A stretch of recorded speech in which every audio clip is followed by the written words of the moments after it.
তাহলে আগে মুখ্যমন্ত্রীকে সরে যেতে হবে, তবে না সাফাই হবে। মাথায় মুখ্যমন্ত্রী বসিয়ে সেই দপ্তর আপনি সাফাই করবেন কি করে ভাই? আপনি তো আপনার কথা অনুযায়ী বলছি, যদি সাফাই করতে হয় স্বাস্থ্য দপ্তর, তাহলে আগে স্বাস্থ্য দপ্তরের যে মন্ত্রী তাকে সরে যেতে হবে। আর আপনি যে কথা বলছেন সেটা বাংলার মুখ্যমন্ত্রী কথা কিনা আপনাকে বলতে হবে। সেটা মুখ্যমন্ত্রী কথা না খোকাবাবুর কথা, কোন কথাটা আপনি বলছেন সেটা বলতে হবে। দেখুন, জুনিয়র ডাক্তার যারা, তারা সবসময় কিন্তু সবকিছু আলোচনার মাধ্যমে সমাধান করতে চাইছে, আর বাংলার মুখ্যমন্ত্রী সমাধানের জায়গায় সংঘর্ষ করতে চাইছে। জুনিয়র ডাক্তাররা চাইছে কোঅপারেশন, বাংলার মুখ্যমন্ত্রী চাইছে কনফ্রন্টেশন। 1 মাসের উপরে ভুগিয়ে ভুগিয়ে ভুগিয়ে ভুগিয়ে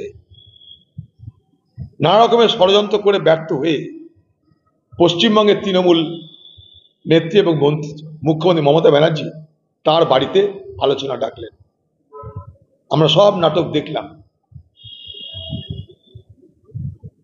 কিন্তু তিনি কোনোদিনই আন্তরিক ছিলেন না এই আলোচনায়। তিনি বাধ্য হয়েছিলেন আলোচনায় ডাকতে, কারণ আন্দোলনকারী মানুষের প্রবল ইচ্ছার কাছে তাকে নথি স্বীকার করতে হয়েছিল। কিন্তু কখনোই তিনি আন্তরিক ছিলেন না। আন্তরিক থাকলে বারবার করে জুনিয়র ডাক্তাররা আবার কেন তাদের কাছে যেতে চাইবেন? তিনি কি জানেন না তারা কি বলে এসছে? কিন্তু আপনি চান সংঘর্ষ, আন্দোলনকারীরা চাই সহযোগিতা। আন্দোলনকারীরা আপনাকে সহযোগিতা করতে চাই, আর আপনি সংঘর্ষ করতে চান। ফলে কোঅপারেশনের বদলে কনফ্রন্টেশনের বাতাবরণ আপনি তৈরি করছেন।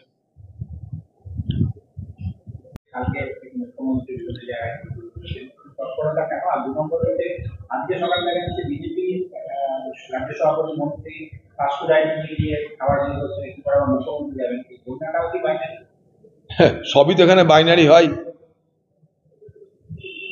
এখানে বন্যার চোখ আছে,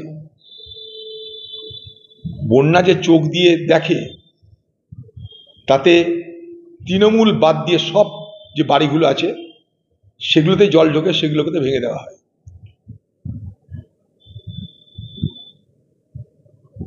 বাংলার সর্বস্তরের মানুষ আছে ক্ষতিগ্রস্ত,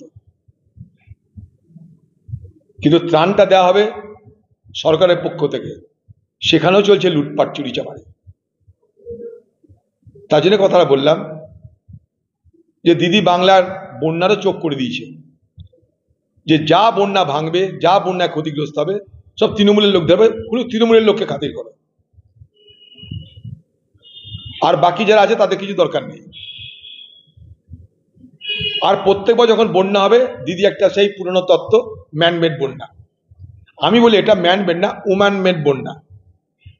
কারণ একটাই, জল ধারণের ক্ষমতা সব নদীতে কমে গেছে, সেই জল ধারণের ক্ষমতা বাড়ানোর চেষ্টা করা হয় না। চাতক পাখি যেমন বর্ষার জলের জন্য অপেক্ষা করে থাকে, তৃণমূল দলের ঠিকাদাররা সেরকম এই বন্যা আর ভাঙনের জন্য অপেক্ষা করে থাকে।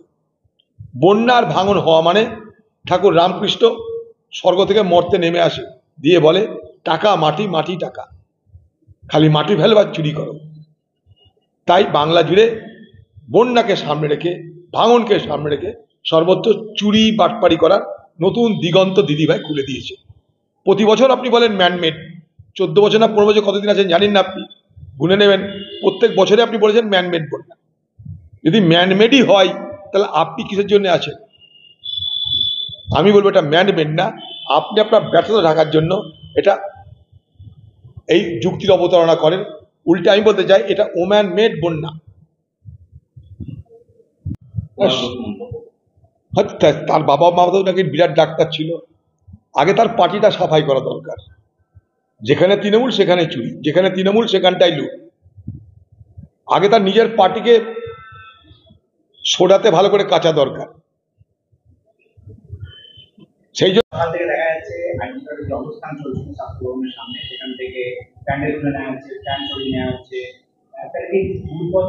অত্যাচার শুরু হয়ে গেল। এটা আমি আগেই বলেছি, এটা তো অত্যাচার এক ধরনের।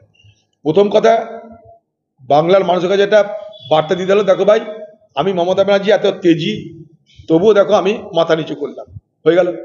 এবার লিঙ্গারিং করো আর পরিশ্রান্ত করো। ক্লান্ত করে দাও, এক্সস্টেড করে দাও, দিয়ে তার মতো করে দৌড়াতে চালু করে দাও। যেদিনই আলোচনাটা হয়ে গেল তার পরের দিন থেকে দেখুন তৃণমূলের নেতাদের কথাবার্তা, ভাষণ, তার টোন টেনর সব পাল্টে গেছে এই ডাক্তারদের উপরে হামলা নামবের পরে। তাই আন্দোলন না থামিয়ে ডাক্তারদের সংঘবদ্ধ হয়ে থাকা উচিত। বাংলার মানুষ আছে তাদের সঙ্গে, যতক্ষণ না তাদের নিরাপত্তা সুনিশ্চিত হচ্ছে ততক্ষণ তাদের বলবো তারা আন্দোলন চালিয়ে যাক।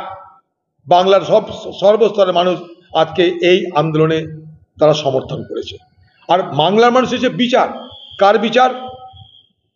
যে চিকিৎসক ধর্ষিতা খুঁড়িয়ে তার বিচার, সেটা তো এখনো শেষ হয়নি। তা তার বিচার না পাওয়া পর্যন্ত বাংলা জুড়ে গণ আন্দোলন যেন চলতে থাকে। বাংলার মানুষের প্রতিবাদ থামিয়ে দিলে চলবে না।